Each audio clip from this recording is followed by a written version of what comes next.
Pemimpin umat Katolik sedunia, Paus Fransiskus telah berpulang pada hari Senin, 21 April 2026, pukul 7.35 waktu Roma, Italia di kediamannya apartemen Santa Marta.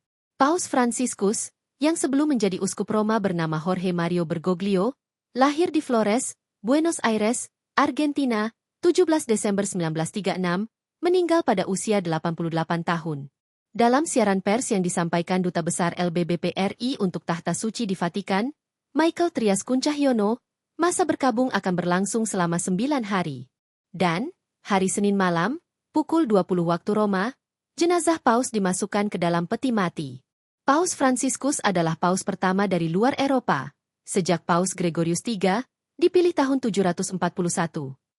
Inti dari pesan-pesannya adalah seruan evangelisasinya untuk berbelas kasih.